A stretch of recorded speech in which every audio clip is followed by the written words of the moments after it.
I do have a problem with this crowd, though, in this respect. Why? I don't understand how anybody in the South can boo Paul Finebaum when everybody all over the country thinks he plays favorites with the SEC. What's wrong with y'all? That's what they think. I didn't say that. I'm just telling you.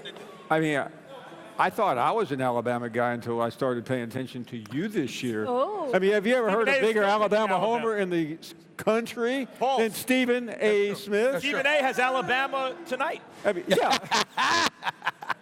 We'll see. He still thinks Alabama deserved to be in the playoff. I did not. That's not true. That's not true. Not after they lost. No.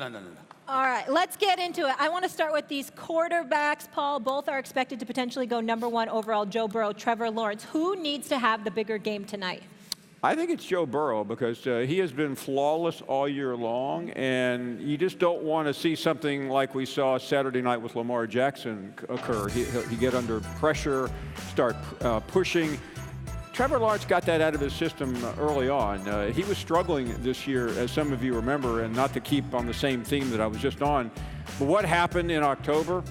Stephen A. Smith went down to Clemson after he abandoned Alabama, and he tried to help them along, and Trevor Lawrence has been money since then, Stephen A. Well, first of all, once again, that's inaccurate. Oh, well. Tried to pay you a compliment.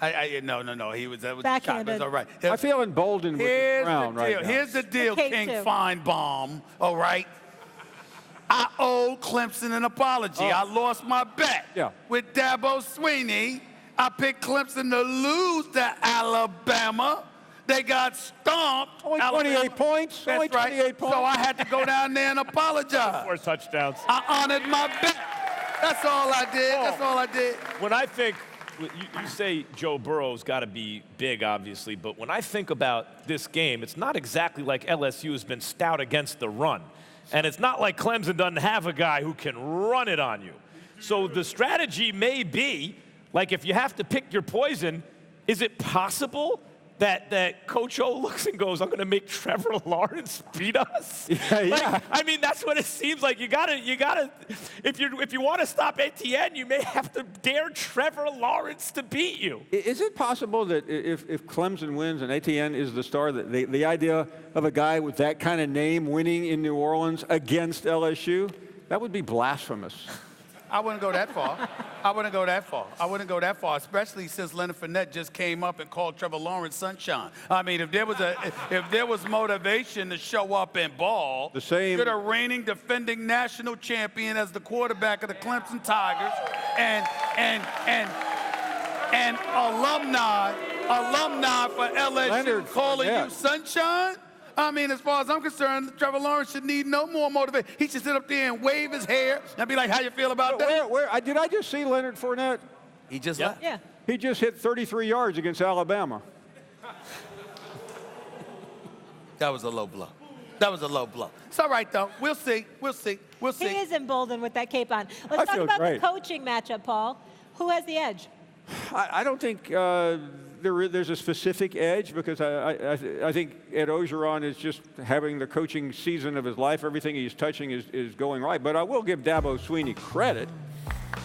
You've been very critical of Dabo. About time. Dabo Swinney just keeps showing up here, and I can't get this out of my mind that if Dabo Swinney wins this game tonight, I'm thinking carefully as I say this because Nick Saban is probably driving to the airport to come down here and he's not going to like what I'm about to say, but Dabo Swinney would then be the king of college football. I would give him my crown. Paul, undoubtedly. I mean, I agree. Undoubtedly, this season was to see if we were still in the Nick Saban era or not.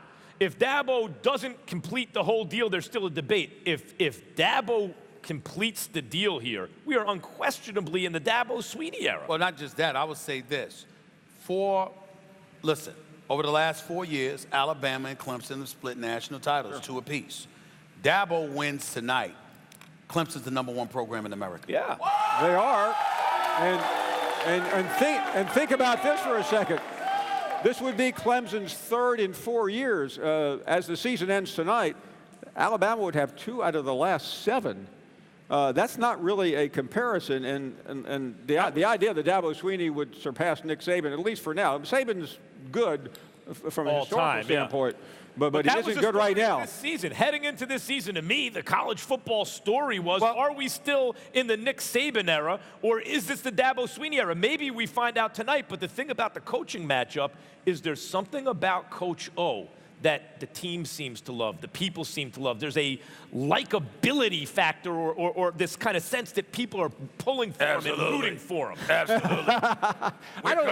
We're coming. I don't think I've ever seen two coaches in a national championship game that are really more beloved. Saban is revered. Right. Yeah. Dabo is beloved by his players and his fans, and I don't think I've ever seen a coach more beloved by the people of a state than Ed Orgeron.